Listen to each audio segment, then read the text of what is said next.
Good afternoon. Stock markets ఇవాళ ప్రారంభం నుంచి కూడా నష్టాలు ట్రేడ్ అవుతున్నాయి. బోత్ ఎక్స్టర్నల్ ఇంటర్నల్ ఫ్యాక్టర్స్ రెండు ప్రతికూలంగా కనిపిస్తున్నాయి. ప్రస్తుతానికి మార్కెట్స్ కు రెండు ఫ్యాక్టర్స్ కూడా మార్కెట్స్ ను కృంగదీస్తున్నాయి. ఏప్రిల్ నెల డబ్ల్యూపీఐ ఇన్ఫ్లేషన్ 5.2% వచ్చి అప్పుడు ఊరట కలిగిస్తే, తాజాగా వెలువడిన మే నెల డబ్ల్యూపీఐ ఇన్ఫ్లేషన్ 6.01% వద్ద వెలువడి షాక్ ఇచ్చింది. ఫుడ్ ఇన్ఫ్లేషన్ 9.5% దగ్గర నమోదు కావడం, డీజిల్ ప్రైస్ హైక్ ఇవన్నీ డబ్ల్యూపీఐ ఇన్ఫ్లేషన్ నెంబర్ పెరగడానికి ప్రధాన కారణంగా చెప్తున్నారు. సో ఈ పరిస్థితిని బట్టి చూస్తే ఇప్పట్లో వడ్డీ రేట్ల తగ్గింపుకు ఎటువంటి సంకేతాలు అందడం లేదు. సో నెక్స్ట్ మానిటరీ పాలసీస్ ఎన్ని వచ్చినా కూడా ఈ సంవత్సరానికి అయితే వడ్డీ రేట్ల తగ్గింపు బహుశా ఇక లేనట్లే అన్న ఒక నిర్ణయానికి మార్కెట్స్ వచ్చాయి. సో 10 రోజుల క్రితం అంతా బాగుంది, అందరూ బులిష్ గా ఉన్నారు, ఏది nothing seems to go wrong అని అనిపించింది.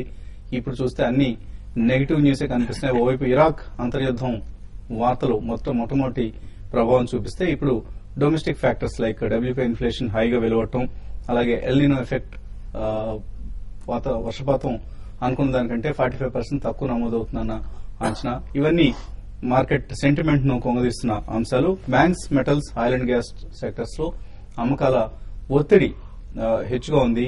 సో నిన్న మొన్నటిదాకా ట్రేడర్స్ ఫేవరెట్స్ అనుకున్న స్టాక్స్ జిఎంఆర్లు, జీవీకేలు, అలోక్ టెక్స్టైల్స్, యూనిటెక్ ఇటువంటి స్టాక్స్, జేపీ అసోసియేట్స్ ఇటువంటి స్టాక్స్ అన్నింటిలోనూ మనం లాస్ట్ 1 వీక్ వ్యవధిలో ఆల్మోస్ట్ 10 to 20% కరెక్షన్ గమనించాం.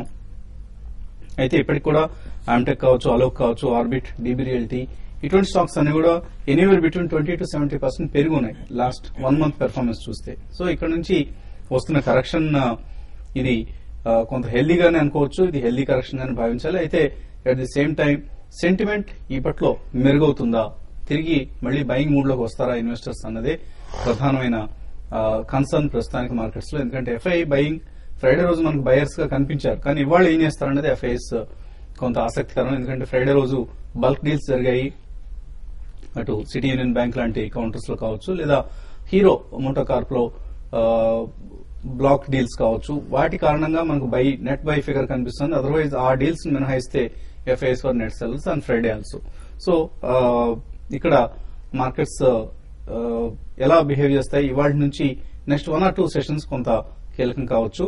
మేబీ క్రూడ్ ప్రైస్ $112 దగ్గర స్థిరపడుతుంది, అందుకంటే కిందకు వస్తుందన్న అంచనా ఉంటే మార్కెట్స్ లో కొంత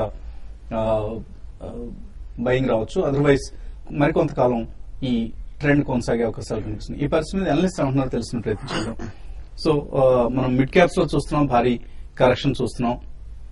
అలాగే లార్జ్ క్యాప్స్ లో ఆఫ్ కోర్స్ కొంత మేరకు కరెక్షన్ చూస్తున్నాం.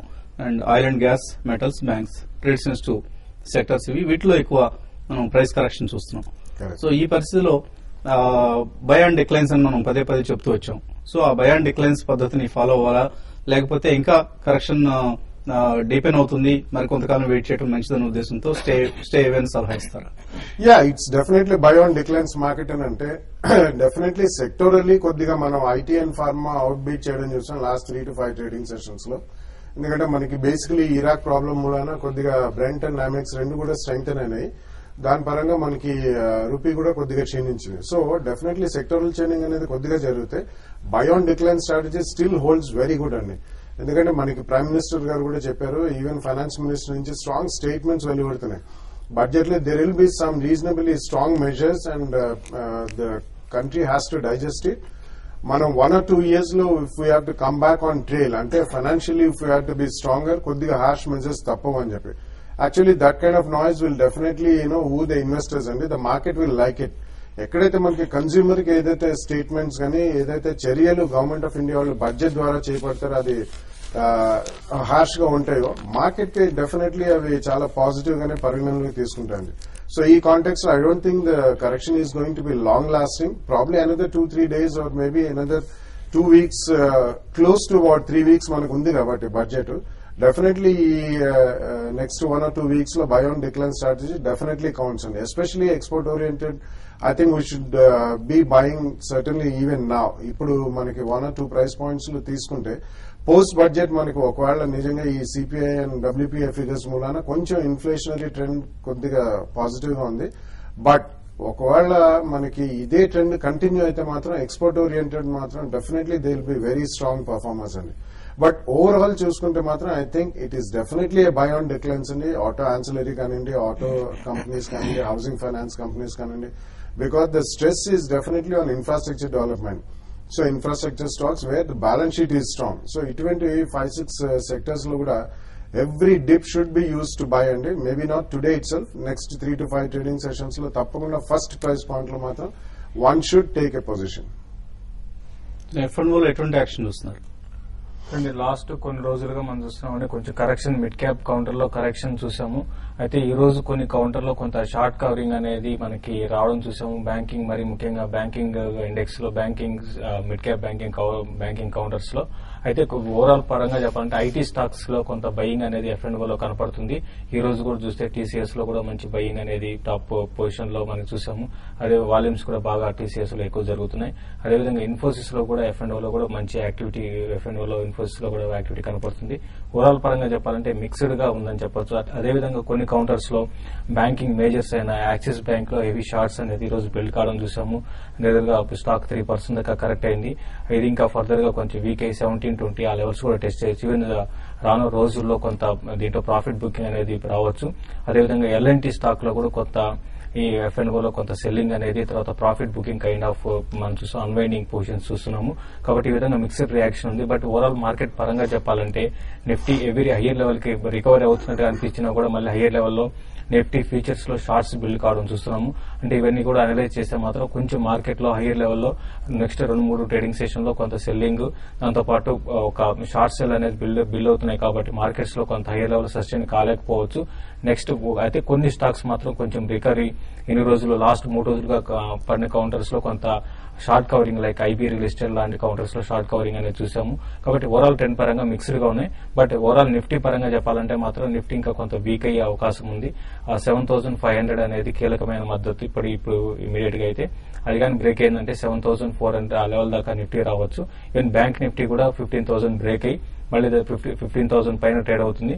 బట్ రానున్న రోజుల్లో 14,600 తర్వాత 14,800 లెవెల్స్ రావచ్చు. ఈ డబ్ల్యూపీఐ నెంబర్స్ కూడా కొంత నెగిటివ్ ఉన్నాయి. కాబట్టి మళ్ళీ రేట్ హైక్ అనేది అంటే రెపో రేట్ తగ్గించే అవకాశం లేదు. కాబట్టి దాన్ని దృష్టిలో పెట్టుకుంటే బ్యాంక్ స్టాక్స్ లో కొంత ప్రాఫిట్ బుకింగ్ రావచ్చు.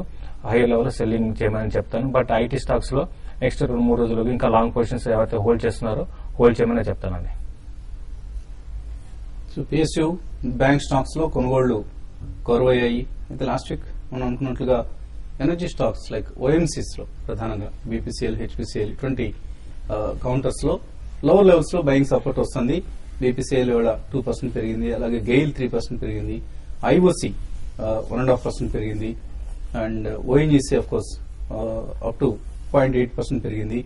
కెయిన్ ఇండియా, ఆర్ పవర్ వీటిలో కొంత మనం బయింగ్ సపోర్ట్ చూస్తాం. లోవర్ లెవెల్స్ లో ఈ స్టాక్స్ లో మేబీ షార్ట్ కవరింగ్ కావచ్చు, ఆర్ కొంత లోవర్ లెవెల్లో వచ్చే బయింగ్ సపోర్ట్ కావచ్చు, కారణం కావచ్చు.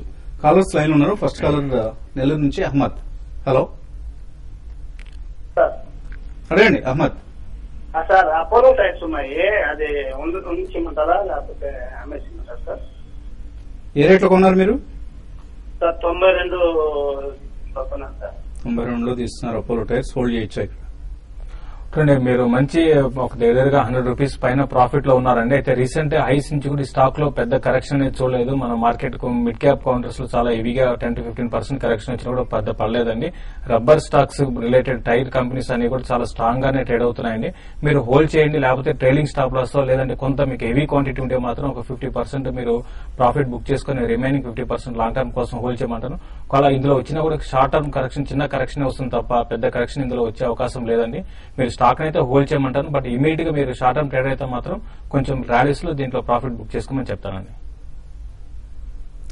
కడప నుంచి నాగభూషణ్ రెడ్డి. హలో. హలో, అడగండి నాగభూషణ్ గారు. సార్ నమస్తే సార్. నేను కోల్ ఇండియా 400 ఒక వెహికల్ కొన్నాను సార్. హోల్డ్ చేయమంటారా ఇంకా అక్యూములేట్ చేయమంటారు సార్ ఏమన్నా? సో కోల్ ఇండియా పరిస్థితి డెఫినెట్లీ ఉంచమని చెప్తానండి. కరెంట్లీ మీరు కొన్న స్టాక్ మాత్రం ఉంచండి. అండ్ లోవర్ లెవెల్స్ లో డెఫినెట్లీ అక్యూములేట్ చేయాలండి. ఎందుకంటే గోయింగ్ ఫార్వర్డ్ మనకి చాలా రిఫార్మ్స్ పవర్ ప్రాజెక్ట్స్ లో వస్తాయి. కాబట్టి కోల్ ఇండియాని కూడా కంప్లీట్లీ రిఫార్మ్ చేయాలని దే లాట్ ఆఫ్ ఐడియాస్. అంటే దాన్ని కంప్లీట్లీ ప్రైవేటైజ్ చేయకపోయినా కానీ దాన్ని డీసెంట్రలైజ్ చేసి డెఫినెట్లీ ప్రొడక్షన్ పెంచాలి. ఎందుకంటే we have large coal reserves in the country and coal India happens to be the holding company. కాబట్టి గవర్నమెంట్ ఆఫ్ ఇండియా వాళ్ళు థ్రస్ట్ ఇస్తున్నారు కాబట్టి డెఫినెట్లీ ఇది డిక్లైన్స్ లో యాడ్ చేయమని చెప్తాను. కరెంట్లీ కొనే మాత్రం ఉంచండి మీరు. మరిన్ని కాల్స్ తీసుకోబోయే ముందు కాసేపు ప్రకటన.